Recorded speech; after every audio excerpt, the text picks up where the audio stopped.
Después de una primera resolución en cuanto al caso de Francisca Cadenas, una mujer de 59 años desaparecida en una localidad de Hornachos, también se está hablando a día de hoy en los medios del caso Marta del Castillo. Después de que el padre de Marta, Antonio del Castillo, haya colocado en sus redes sociales una publicación que ha sido muy viral y ha dado las felicitaciones a la UCO por el hallazgo del cuerpo de Francisca Cadenas y todo lo que ha supuesto hasta el día de hoy con los sospechosos, de los cuales estaremos hablando en próximos días, pero él dijo que cuando le había pedido intervención a la UCO en el caso de su hija, el jefe superior le respondió que había visto muchas películas. A partir de ahí un montón de personas han empezado a comentar un montón de cosas en torno al caso de Marta, han vuelto con teorías de todo tipo en torno a este tema. Nosotros hace unos meses atrás también se empezó a mover por redes sociales otra vez el caso de Marta, y es que hay que decirlo, hay tiempo que no sale en medios de comunicación este tema, aparte de cuando hablan los familiares, pero sí es cierto que en internet, sobre todo en alguna red social como Twitter, en alguna ocasión sí es cierto que empiezan a salir teorías o personas que hablan y que dan su testimonio acerca de uno de los casos más mediáticos de las últimas 2 décadas. Algunas personas decían que el caso Marta era cuanto menos curioso y espeluznante, que 4 críos de barrio ganando a la policía y a todo el sistema y jugando con que está aquí o está en otro sitio. Lo que pasa es que una cuenta de desaparecidos, la asociación SOS Desaparecidos, colocó a este tuit un comentario bastante llamativo, y es que dijo 4 críos pero muy bien dirigidos. ¿Dirigidos por qué o por quién?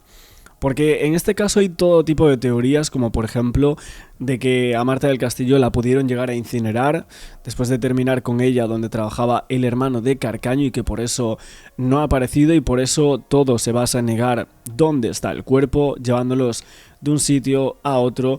Pero también me llama muchísimo la atención este comentario de esta cuenta de desaparecidos, esta asociación tan importante en España, que justamente dice esto, o 4 chavales que estaban muy bien dirigidos. Y entonces nos vamos a algunas preguntas que le han hecho a Antonio del Castillo en este mismo tuit, preguntándole si realmente cree si hay algún partido político que puede haber ejercido su poder para que todavía no se haya resuelto el caso de Marta del Castillo, o sea, el caso de su hija. Es cierto que hace un tiempo el padre de Marta apuntó contra el PSOE, dijo que si no hubiera socialistas implicados todo se había resuelto en el 2009, y obviamente hasta el día de hoy, que estamos a 2026, pues no se ha resuelto mucha cosa del caso de Marta. De hecho, de los implicados que había, de las personas imputadas, el hermano de Carcaño fue absuelto, uno de los amigos de Carcaño también absuelto otra vez, el Cuco, como era menor, pues no pasa absolutamente nada, a la madre del Cuco tampoco le sucedió nada, y luego a María García Mendaro, que era la novia de Francisco Javier, el hermano de Miguel Carcaño, pues tampoco le sucedió absolutamente nada. Ni siquiera otra de las personas que podrían llegar a estar implicadas a su manera, pero lo que sí parece lógico y normal es que Antonio del Castillo, el padre de Marta, reviente por este tipo de cosas, aunque se alegre evidentemente por la búsqueda de esta mujer y que justo se encontrara el cuerpo, y darle un respiro a esa familia que llevaba prácticamente 1 década sin saber nada de lo que había pasado con su familiar, ¿no? Algún día se sabrá y saldrá a la luz lo que pasó con el caso de Marta del Castillo.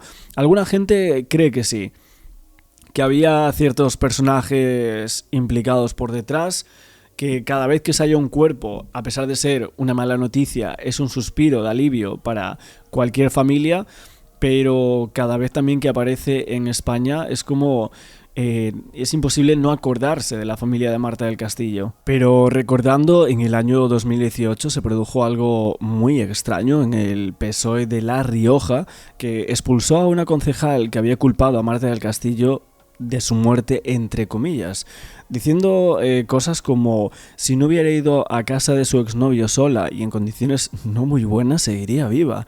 Esta barbaridad, dijo esta concejal del PSOE. Una auténtica burrada por la cual luego el PSOE de La Rioja tuvo que suspender la militancia a esta mujer por su opinión contra el padre de Marta del Castillo, porque, bueno, sabemos las opiniones que tiene el padre de Marta, y esta concejal dijo o vertió esa animalada en torno a este caso, ¿no? Entonces, bueno, ahí se desató una polémica bastante grande en ese momento, pero bueno, eso quedó entre comillas ahí.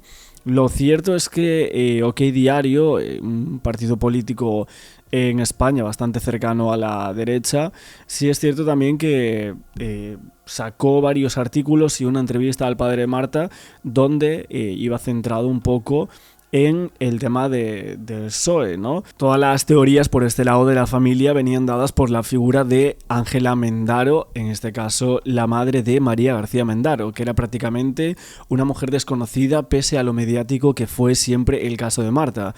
Y es que el día del crimen, María García Mendaro era la novia de Francisco Javier Delgado, el hermano de Miguel Carcaño, el único condenado por este hecho. Sin embargo, lo más importante es que la hija de Ángela Mendaro, que era un importante cargo socialista del clan de Lebrija, muy vinculada a Amparo Rubiales Torrejón, consejera del condenado Manuel Chávez, expresidente de la Junta Socialista de Andalucía. Una de las investigadas por el caso Marta del Castillo es, de este modo, hija de una mujer muy importante del PSOE de Sevilla. Curiosamente, los magistrados siempre negaron investigar, entre otros, su teléfono móvil. Y es que, en teoría, García Mendaro estuvo estudiando en la casa de los hechos la misma noche de la desaparición de Marta del Castillo. Para Antonio, el padre de Marta, su implicación en la trama ha provocado la entrada de una mano negra política. Él decía que esto había evitado descubrir el cuerpo de Marta y así lo señaló en estas entrevistas para ese medio de comunicación. De hecho, la Fiscalía llegó a pedir 5 años de prisión a García Mendaro por un delito de encubrimiento y contra la integridad, aunque finalmente fue curiosamente absuelta. La familiar de un alto cargo socialista en Sevilla estaba en el lugar de los hechos la noche del crimen y misteriosamente fuera del caso. Según la sentencia, María García Mendaro estaba estudiando cuando el padre de Marta del Castillo se presentó en el lugar de los hechos para buscar a su hija, pero nadie le abre la puerta, pese a que ella estaba allí. Despierta, decía ella. Mi familia y yo siempre hemos pensado que si en este caso no hubiera habido una mujer involucrada en el caso, hija de y con contactos de, este caso se habría resuelto muy rápido. Esto decía el padre, diciendo que hubo muchas llamadas de teléfono, muchas, porque la ley no es igual para todos. Eran los mismos delitos, y ahí nadie pensó por qué esta mujer no entraba. En mi pensamiento hay una mano negra política. Esto aseguró Antonio del Castillo para estos medios de comunicación, y es que diciendo que se preguntaban un poco el por qué no se había encontrado el cuerpo de su hija, si en este caso se responsabilizaba en cierto modo al PSOE, y él decía que en parte sí, que en este caso había una hija de metida y que creía que en esos días se hicieron muchísimas llamadas de teléfono, refiriéndose obviamente a María García Mendaro. Bueno, aparte de todo esto que estamos comentando, que estos son algunos pensamientos, vamos a decir, políticos en torno a este caso, también hay que hablar de que en el 2011 y en torno a este juicio también se hicieron algunos comentarios públicos en torno al PSOE andaluz y el caso de Marta del Castillo por conexiones entre la defensa, o sea, los abogados. Hubo varios medios de comunicación que en aquel momento decían que el caso Marta del Castillo tenía una coordinación sin precedentes, que la policía daba por seguro que era del entorno de Francisco Javier Delgado, el hermano de Miguel Carcaño. Era todo el que dirigía, de hecho, la defensa jurídica en una estrategia que había comenzado el mismo día del crimen de la infortunada Marta del Castillo. Pero, ¿cómo es posible esto? O sea, estos medios de comunicación lo que sugerían es que había un hilo de información policial, una investigación sobre el entorno jurídico de las defensas del caso, y había encontrado unas coincidencias muy llamativas. Primero sobre la novia de Francisco Javier Delgado, imputada en el caso, que ahora estábamos hablando de ella, que era hija de Ángela Mendaro, una importante cargo socialista del clan de Lebrija y vinculada a Amparo Rubiales Torrejón, una consejera aúlica de Manuel Chávez, expresidente de la Junta de Andalucía y actual vicepresidente tercero del gobierno, junto con su inseparable amigo Javier Pérez Royo, catedrático de Derecho Constitucional en la Universidad de Sevilla. De hecho, Ángela Mendaro era vocal del foro Clara Campoamor, que presidía Amparo Rubiales. Y luego todas las personas en tesorería, secretaría, vicepresidenta de ese foro, todas ellas componían la élite feminista y socialista del PSOE andaluz por el año 2010 hasta más adelante.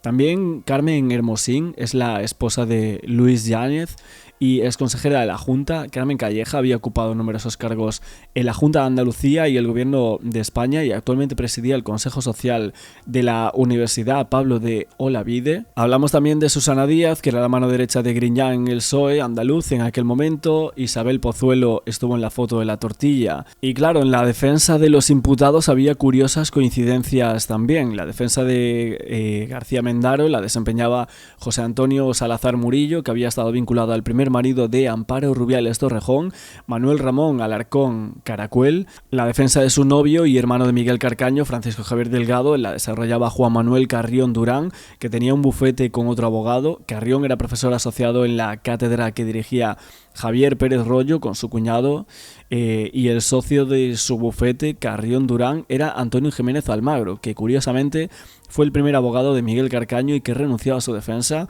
cuando Carcaño empezó a distanciarse de la versión oficial de los hechos al comprobar que el marrón recaía de manera casi exclusiva en él y dejaba libres a los demás. La defensa del Cuco recaía en el letrado Fernando María de Pablo Daza, asimismo vinculado al PSOE a través de su esposa, la también letrada María Dolores Mateo Sánchez, que fue nombrada por el exalcalde socialista de Sevilla, Alfredo Sánchez Monteserirín, como responsable del distrito de Sevilla Este, y también saltó a la fama por encontrarse entre los 4 cargos de la misma ejecutiva del PSOE, en concreto la que dirigía el diputado autonómico Ramón Díaz en la capital sevillana. Lo que decían también de Pablo Daza es que había llegado a acusar de comportamiento cercano a la a la joven asesinada Marta del Castillo.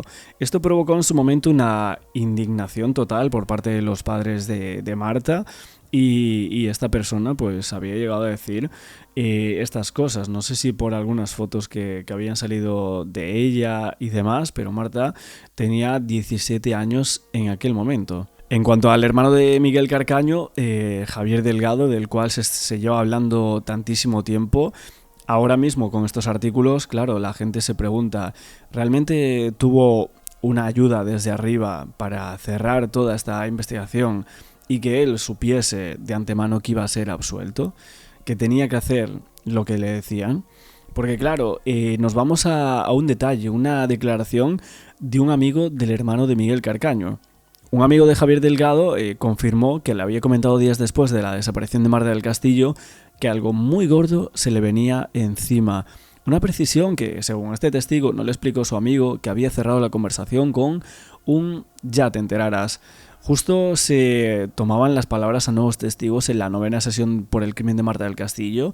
Los socios de Javier Delgado en aquel bar que regentaba y otros 2 amigos habían hablado. Todos habían coincidido en que no notaron nada raro en el imputado desde la noche en la que desapareció Marta, pero uno de ellos había precisado que le costó localizarlo tras enterarse de la detención de Miguel Carcaño y que cuando lo hizo lo notó algo desolado. El socio de Javier Delgado, al que reveló la noche del 24 de enero de 2024, había destacado que había conocido al hermano de Carcaño desde hacía 20 años, pero aseguraba que no había hablado con él sobre la detención de su hermano por su implicación en la desaparición del caso de Marta. Sí había comentado que habló del caso con él, un amigo que había declarado que el imputado le dijo que algo muy gordo se le venía encima. Y que en una conversación telefónica posterior a la desaparición de la joven y que sin más detalles le precisó el "ya te enterarás" cuando le preguntó si le pasaba algo. También apuntaba que Javier Delgado comentó su intención de dejar aquel bar.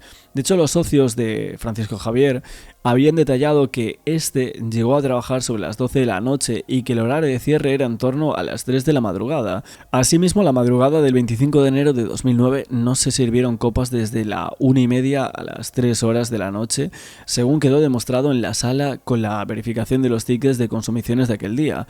No obstante, eso era algo normal, según precisaron el resto de socios en el bar, al igual que no se cerrara la caja, porque no cuadraba, como sucedió también la madrugada del 25 de enero de 2009, cuando cerró el bar Francisco Javier Delgado. Hubo un momento donde parecía que Samuel Benítez y Javier Delgado iban a ser condenados porque las coartadas de ellos tenían muchas lagunas.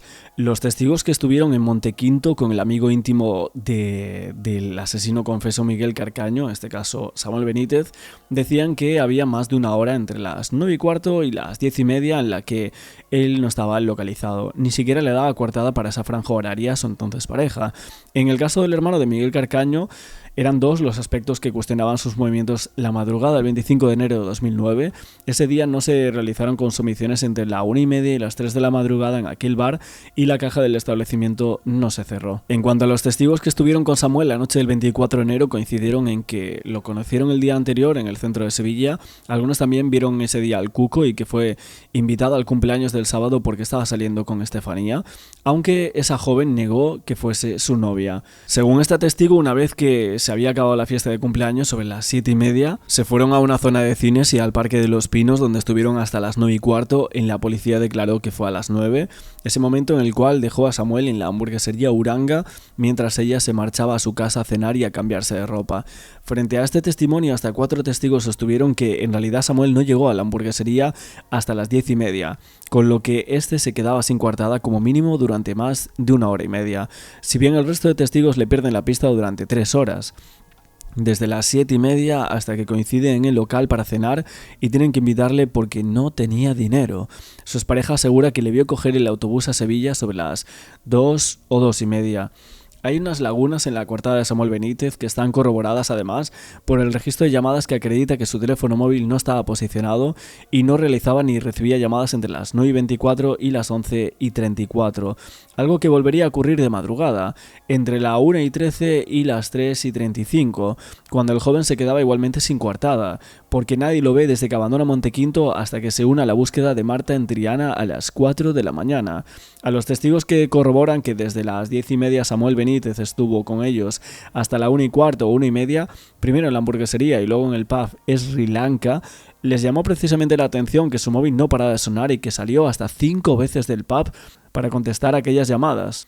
Otra de los testigos que le prestó su teléfono para que llamara a Miguel Carcaño, aunque la llamada la hizo la misma testigo, quien habló con el asesino confeso de Marta, y este le aseguró que había dejado a Marta del Castillo sobre las 9:30 cerca de su casa. Las parejas de Samuel y Estefanía cuestionó una de las afirmaciones que el acusado hizo en el juicio, cuando manifestó que había hablado con el Cuco y que le puso el teléfono para que lo escuchara porque el menor estaba ebrio. Según la joven Estefanía, Samuel le dijo que estaba hablando con su madre, pero no le puso el teléfono para escucharlo. También esta misma testigo sorprendía en su declaración al afirmar que en su primera declaración fue coaccionada y presionada por la policía, ya que, según ella, le dijeron que iban a meter en prisión si seguía manteniendo la misma versión, pero paradójicamente de todos los jóvenes que declararon, esa fue la única supuestamente intimidada, algo que recuerda a las presiones alegadas en su día por Samuel Benítez o el Cuco. Otra de las revelaciones de la 9ª sesión del juicio la ofreció Alba, que dijo que estando en el pub con Samuel le confesó que tenía planes para cuando se marchara a casa, que una vez que se bajara del autobús en el Prado de San Sebastián, el Cuco le recogería en bicicleta, porque a las 7 de la mañana tenía que ir a trabajar con su padre. En cuanto a la pérdida de la coartada del hermano de Miguel Carcaño, los dos socios de Javier Delgado en el bar Seda aseguraron que la noche de los hechos entró a trabajar sobre las 12 de la noche y que lo habitual es que abrieran hasta las 3, pero esa noche la caja no se cerró, algo que había ocurrido solo unas 10 o 12 veces desde que abrieron el bar 6 años atrás. Según Joaquín, no se realizó ninguna consumición entre la 1:30 y las 3, un testimonio que dejaba a Javier sin coartada para esa franja. De hecho, este fue uno de los argumentos que el instructor del caso introdujo a la hora de procesarle, al estimar que no tenía coartada y nadie le vio aquella madrugada, a pesar de que dijo que estuvo al frente de aquel bar. No, Le echó medio azucarero. A mí me encantaba cuando la primera vez que yo vi, yo era muy pequeña, la primera vez que yo me quedé en su casa a comer, pues tendría yo 6, 7 años, no tenía más, era muy pequeña. Y no, le ponía el plato de macarrones y le ponía el azucarero al lado. Y yo miraba el azucarero y decía, ¿eso para qué es? Y decía, ¿tú no los has probado? Y decía, no. Y le se ponía a echarle azúcar a los macarrones y dice, prueba. Y es verdad que están buenos.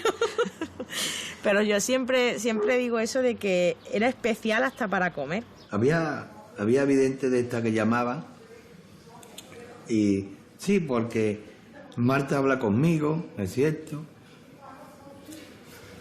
Para todo lo que más le gustaba. Alguna ha dicho macarrones, pero con tomate y azúcar, ninguna. Macarrones con tomate, bueno, azúcar, nadie. Y es verdad, echaba azúcar a los macarrones con tomate y los espaguetis. Educada en la sencillez de lo corriente y en el culto a la familia y los valores, Marta del Castillo tuvo una infancia repleta de normalidad. Hasta la maligna ejecución de su crimen, fue plenamente feliz. Muy feliz. De hecho, si le preguntáis a los amigos y eso, te lo dirán, es que ella siempre se estaba riendo. Ella siempre se reía, siempre venía con una sonrisa, con la familia, era una niña muy, muy familiar. Desde pequeñita siempre ha estado rodeada de la familia, siempre en los eventos, las navidades. Entonces ella, bueno, pues vamos a decir que como ha crecido con ese vínculo familiar muy arraigado por nuestras costumbres, ella con su adolescencia, ella no era capaz de percibir un cumpleaños que no fuera primero familiar y luego irse con sus amigos. Y ella era muy servicial. Cuando veía una persona mayor, la ayudaba a llevar, por ejemplo, la cesta de la compra, la acompañaba y demás, ¿no? O sea, que era una niña, un corazón enorme, no porque fuera mi nieta, sino porque me lo han demostrado los propios vecinos y las propias personas que ella se relacionaba con ellos, ¿no? Éramos muy infantiles las dos, porque siempre nos ha gustado mucho Disney, siempre nos ha gustado mucho las Barbie.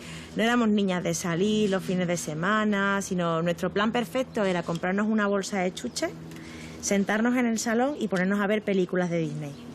Ese era nuestro plan perfecto. Me consta. Eso era ponernos El Rey León, La Sirenita, La Bella y la Bestia, bueno. Y por supuesto cantando las canciones a pleno pulmón hasta que venían a reñirnos. Sí, le gustaba la música y el cine, le gustaba. No era una niña muy discotequera, eso no. Ella no. Se le daba mal el baile. La manera de andar y de reírse es muy particular. Andaba con saltitos. Andaba saltito.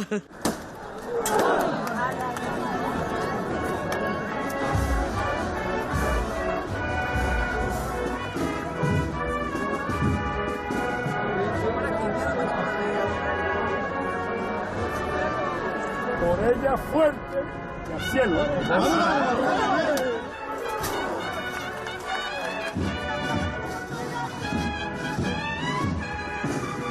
Mi hija era devota de la Semana Santa. De la feria no, sinceramente. Le gustaba ir a la feria porque como todos los chavales y eso. La Semana Santa no se la perdía. De hecho, en enero ya estábamos en casa oliendo a incienso. Precisamente ese día le pidió al abuelo para comprar un incenciario y ya olía a Semana Santa en casa. Y ya estaba con la música, la música de cofradía.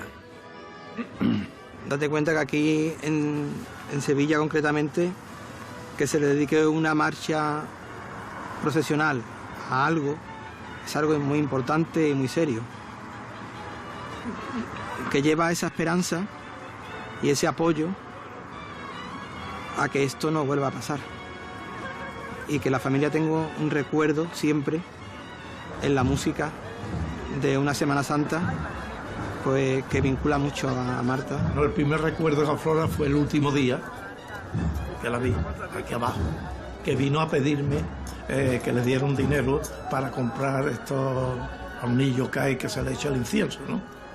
Entonces le pregunté, ¿cuánto vale eso? Dice, abuelo, 6 o 7 euros. Digo, eso es mucho dinero. Digo, coge una lata de tomate, sí, de broma, le echa el carboncillo, le echa ahí. Abuelo, pero eso no es. Total, que le di 10 euros. Fue a comprarlo, le costaré 5 o 6, no recuerdo, y vino a traerme el resto del dinero. Digo, no, quédate con él. Eso para mí fue lo último que hablé con ella. Entonces, ese recuerdo no se me olvida. Ese lo tengo grabado y... Después de que se cumplieran 17 años del crimen de Marta del Castillo, ahora dicen que Netflix que próximamente va a iniciar en Sevilla el rodaje de una miniserie de ficción inspirada justo en ese caso, en el caso de Marta, la joven sevillana asesinada en el año 2009. Un crimen por el cual sabemos que fue condenado Miguel Carcaño a 21 años y 3 meses de prisión, aunque lo raro de este caso, lo llamativo, es que el cuerpo de Marta continúa desaparecido. Netflix ya tenía una docuserie llamada ¿Dónde está Marta?, que analizaba todo el caso en unos 3 episodios, la desaparición, todas las versiones que había del asesino confeso y la búsqueda del cuerpo por parte de la familia y las autoridades. Pero ahora la plataforma Netflix confirma que hay una producción que va a contar con el apoyo de la familia del Castillo y que por el momento no tiene título. Que va a estar producida nuevamente por Bambú Producciones, que fue responsable esta productora de temas como el caso Asunta, Velvet, Fariña u otros series como Las Chicas del Cable, pero también va a contar con la colaboración de Claqueta PC. Una miniserie que dicen que se va a adentrar ahora en este caso que conmocionó a la sociedad española, pero lo que diferencia a esa docuserie que ya había, que era ¿Dónde está Marta?, pues evidentemente es que esta va a ser de ficción, o sea, la nueva va a ser ficcionada, así como se hizo con el caso Asunta, que también hubo un documental donde se analizaba el caso con programas de televisión, etcétera, pero luego también estaba la miniserie, que creo que fue bastante más viral que lo que habría sido el documental como tal. También Netflix hizo prácticamente lo mismo con el caso de la Guardia Urbana, donde casi que al mismo tiempo sacaron lo que es el documental y el tema de las cintas, ¿no? de Rosa Peral, creo que se llamaba así, ese documental de 1 o 2 capítulos, si mal no recuerdo. Y luego estaba la miniserie, que realmente fue lo que a muchísima más gente llamó a la plataforma y lo que vio la mayoría de personas. ¿Faltaban varios casos por hacerle miniserie? Pues parece que sí. Uno de ellos era el caso de Marta del Castillo, que ahora lo anuncian esta semana. Según lo que dice Netflix, el proyecto será una ficción narrativa que va a recrear los acontecimientos y el impacto social que tuvo el caso, siguiendo todos los pasos de la plataforma en transformar en casos reales en series dramáticas que combinan ese rigor con enfoque emocional, pero también la productora que dirige Ramón Campos tiene experiencia en este tipo de adaptaciones de crónica real, con este tipo de títulos, y luego en series, pero también en miniseries de cosas reales que los adaptan a ficción. Por ahora no se ha anunciado prácticamente nada, solo la serie, no tenemos ni reparto, ni número de episodios, ni fecha de estreno, lo que nos podemos imaginar por los episodios que tuvieron las otras series, ¿no? Como os decía del caso Asunta, si no me equivoco, habrían tenido unos 3 episodios, entonces seguramente en esta va a resultar siendo lo mismo, ¿no? Y después de este anuncio ha habido una serie de comentarios en las redes sociales.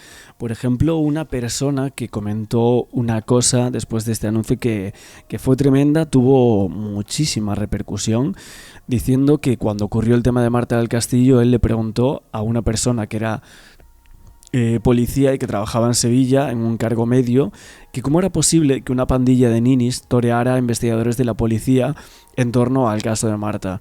Y su respuesta fue que para entender el caso de Marta del Castillo había que saber que unas semanas antes desaparecía de dependencias policiales de Sevilla un furgón con cientos de kilos de sustancias. Y hasta aquí te puedo contar por tu seguridad y por la mía. No insistí. Esto es lo que colocaba en torno a este tema y decía, Por cierto, las conexiones entre ambos asuntos son conocidas por cualquiera con contactos en la policía de Sevilla y, como es obvio, se callan porque en este país los accidentes ocurren y no es deseable estar a malas con la poli, como bien sabemos en algunos partidos políticos. Después de que hayan pasado tantos años y nadie haya dicho nada en relación a esto, parece bastante llamativo. Hay muchísima gente diciendo que sí necesita atención y demás, y realmente es un caso muy mediático en España, muy complicado también para toda la familia.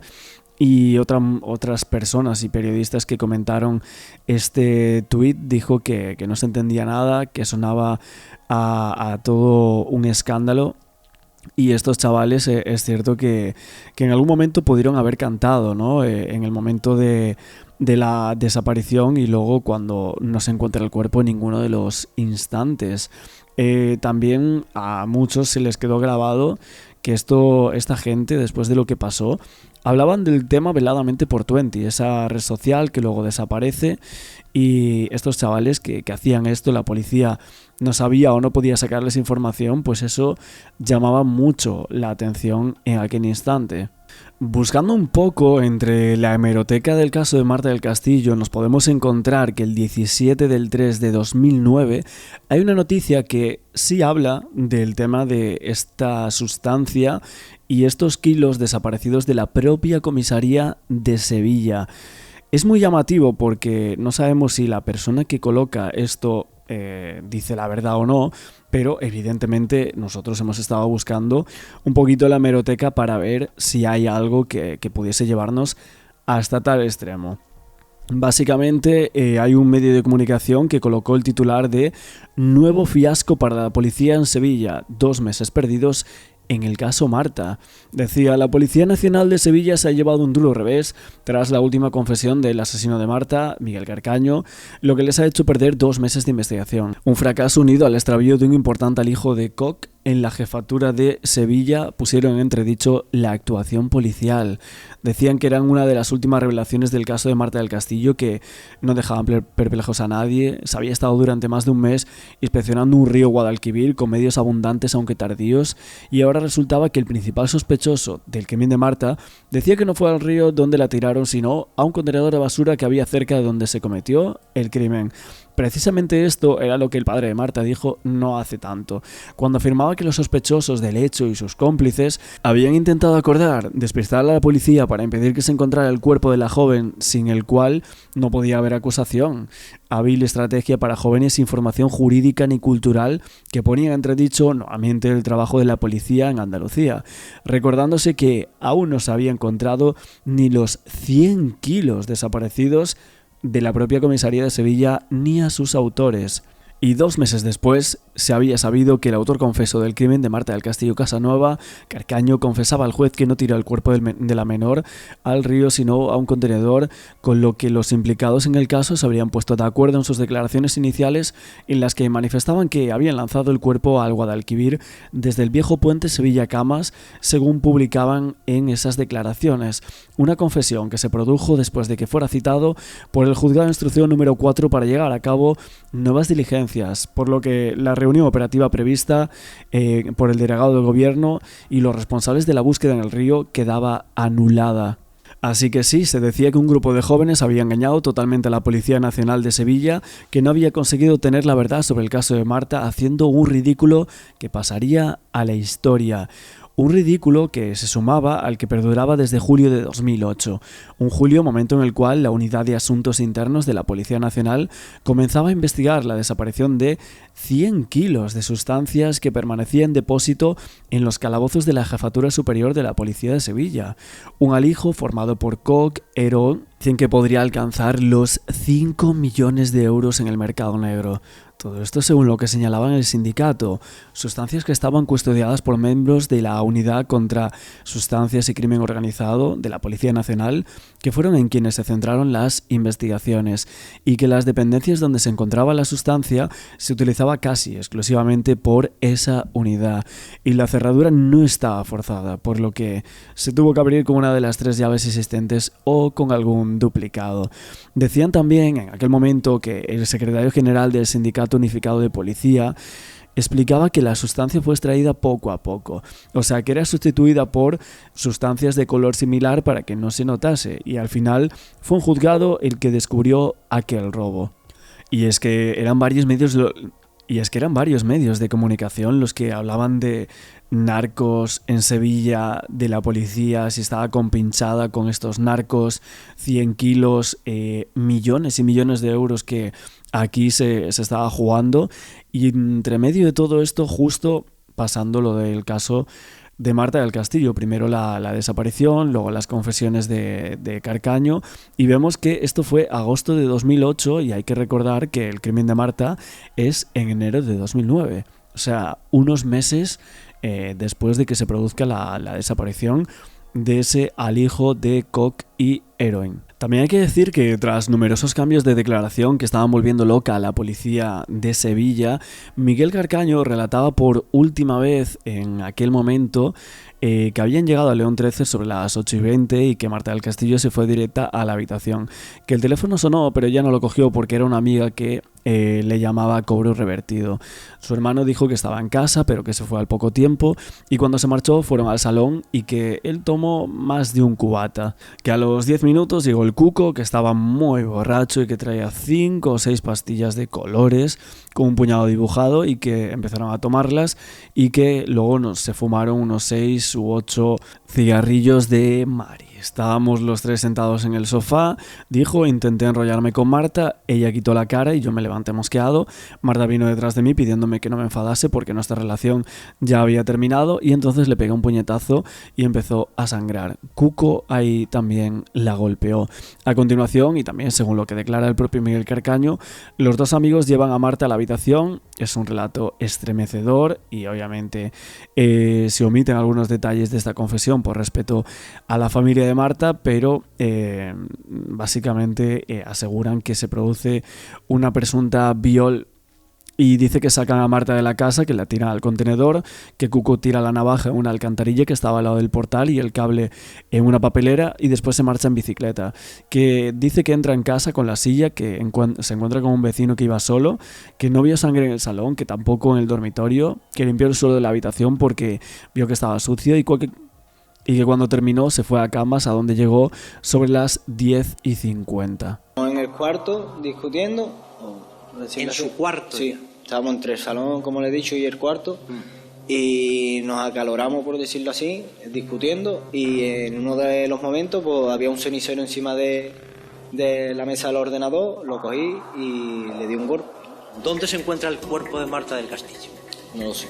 Ni sé dónde está el cadáver de Marta, ni le he preguntado a ninguno de ellos dónde está el cuerpo de Marta. Es algo que no sé ni he sabido nunca. ¿Dónde se encuentra el cuerpo de Marta del Castillo? Esa burla del Estado de Derecho, esa burla a la justicia, esa burla a la humanidad, esa burla a la familia que realizan 4 individuos como los que habéis descrito ahora mismo en el caso, es absolutamente indecente. ¿A los ciudadanos cree usted que le parece razonable eso? Yo creo que no. A ningún ciudadano. O sea, que tendríamos 40 millones de personas que dirían, eso no es justicia, eso no es forma de hacer la justicia. Pero fíjese lo que me está diciendo, que es muy importante. Hay una serie de personas que ellos dicen que están allí cuando la persona fallece.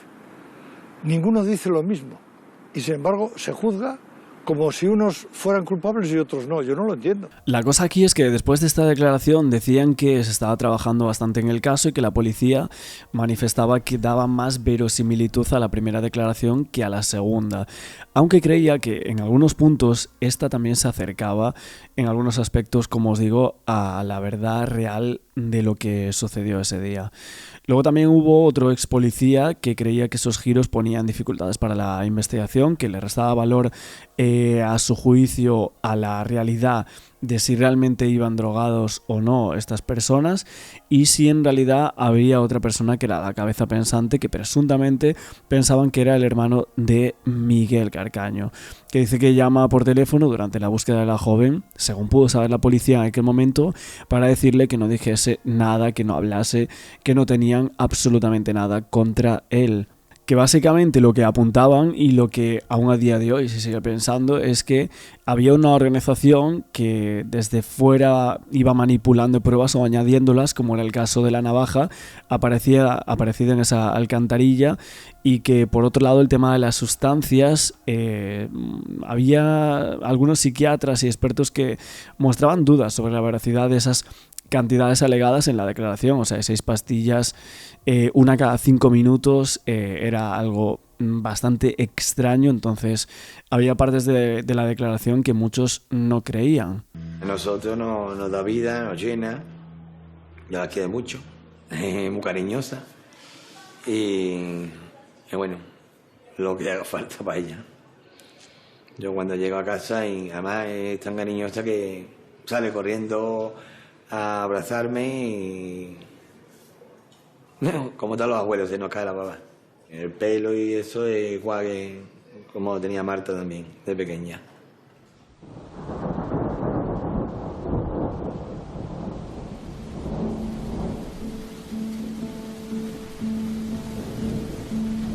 Llovía en Sevilla aquel sábado 24 de enero de 2009.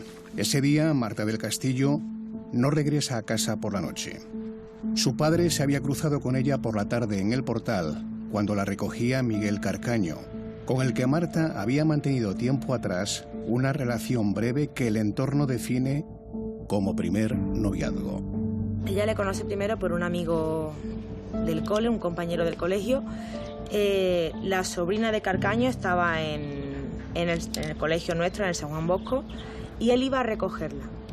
Él muchas veces iba a recogerla y pues Marta lo vio y, oye, pues le llamó la atención y le dijo que se lo presentase. Se lo presentaron y Miguel entró en el grupo como un amigo más, y pues un año más tarde, si no me equivoco, ya es cuando yo conocí a Miguel y a Samuel y al Cuco.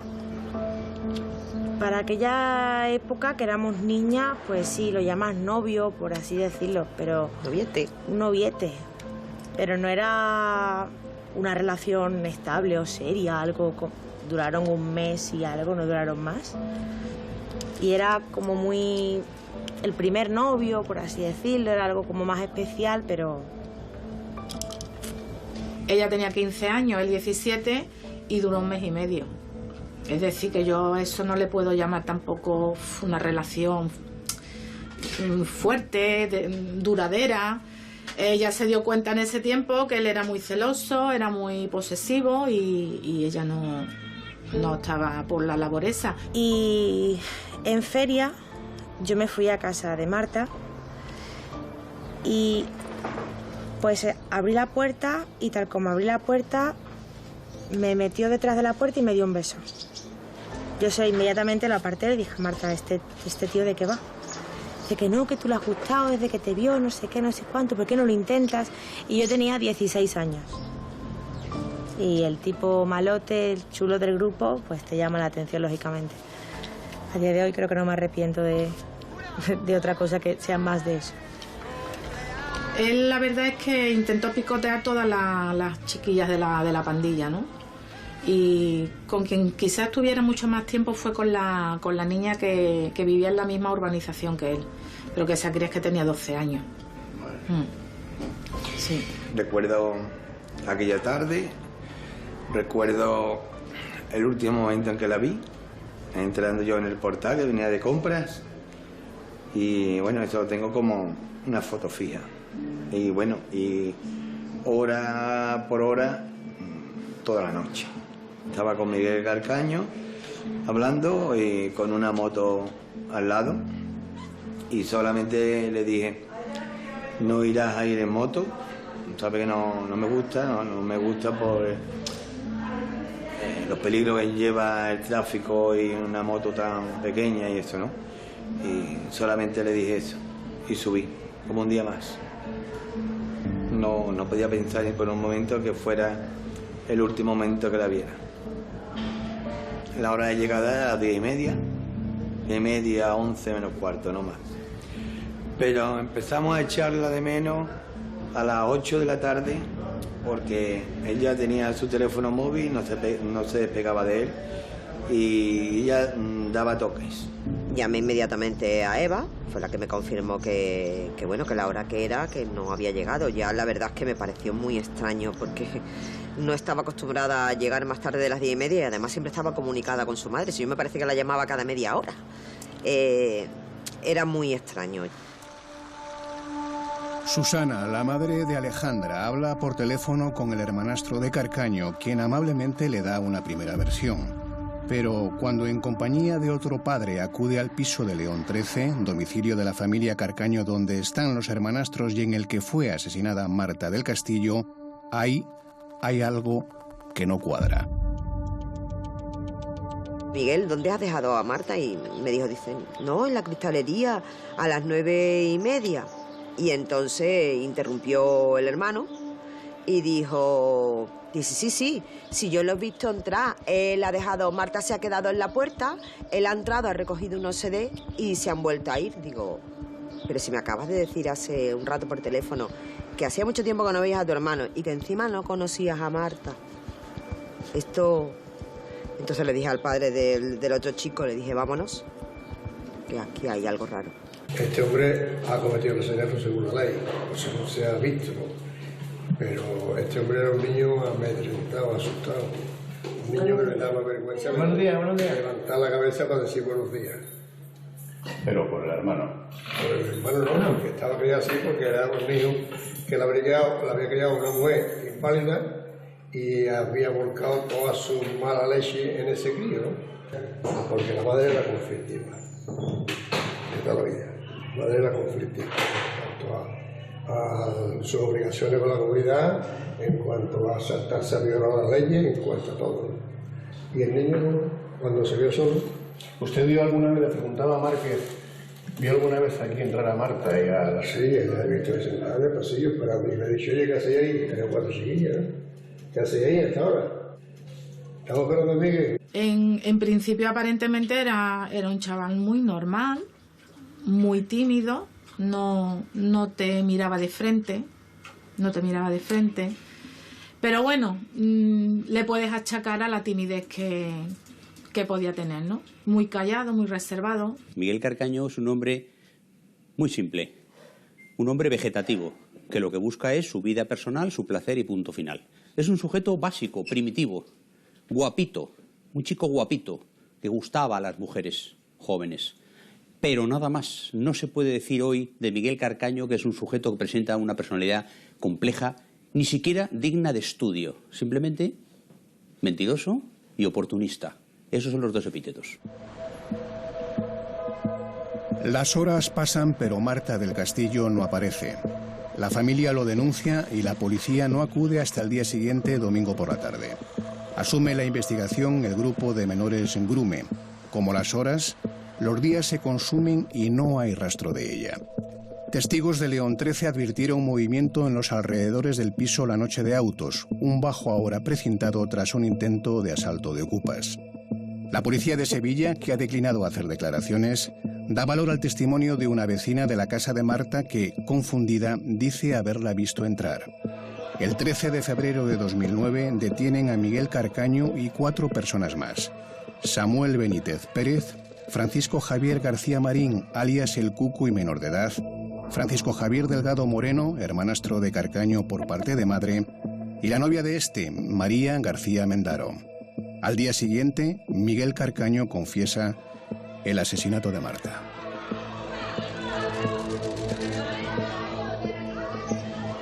Yo me quería morir. A mí me llaman a las 8 de la mañana y me dicen, Alejandra Portillo, digo, sí soy yo, dice, Miguel Carcaño ha confesado el asesinato de Marta. Yo colgué el teléfono, recuerdo tirarme en el suelo a llorar. Segundos más tarde me llaman de nuevo, yo ya no sé ni cómo cogí el teléfono, me dicen, Alejandra, dime por favor que te suenan las iniciales SBP. Claro, yo inmediatamente entré en shock, porque yo eso sí que no me lo podía creer. Que una persona que estuvo ese 24 buscando con nosotros, una persona que ha sido capaz de darle la palmada en la espalda a su padre, de ponerse frente a esos padres y decirle, la vamos a encontrar, que esa persona estuviese involucrada en el caso Marta, Y claro, cuando a mí me dicen SBP, a mí se me vienen a la mente Samuel Benítez Pérez.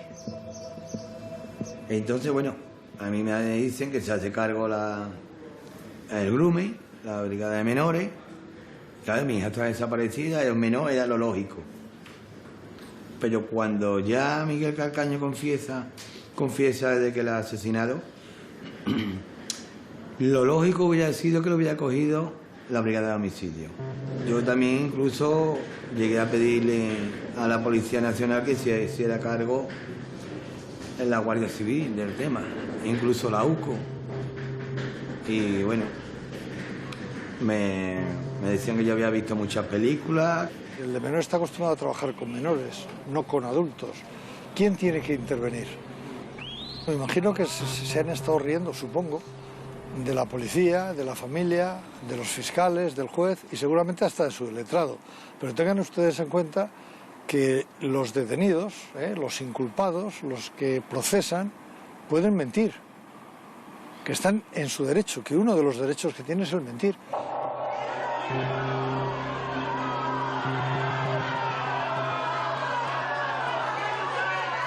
El bien común de la sociedad, que es la justicia, ha tropezado en el caso Marta del Castillo con 2 juicios, 2 condenas y numerosas contradicciones. Si lo justo es la verdad, resulta comprensible que la frustración familiar provocada por las 2 verdades judiciales lleve a los padres de Marta a cuestionar la credibilidad del Estado de Derecho sobre el que se asienta la democracia española. Yo creo que ninguna de ellas es la verdadera, ninguna. Por mucha toga que tenga quien la haya escrito, ninguna es la verdad. Eso es lo que yo pienso. No deja de ser pues bastante llamativo, ¿no? Que sobre un mismo caso haya 2 hechos probados, 2 verdades judiciales y bueno, es algo que es difícil entender. Se habla de esas contradicciones de diferentes horas en las que trasladaron el cuerpo de Marta del Castillo. Una dice que es 1 hora, otra. Las personas no la sitúan en un juicio, están situadas en un lugar, en otro juicio están situadas en otra. Sí es verdad que hay puntos en común, como por ejemplo que Miguel Calcaño fue el asesino de Marta del Castillo, que el Cuco fue el encubridor, que no hubo violación de Marta del Castillo. Esos son los puntos en común de las 2 sentencias, pero sí es verdad que luego hay una serie de contradicciones que lógicamente pues no deja de ser bastante llamativa a todos los niveles.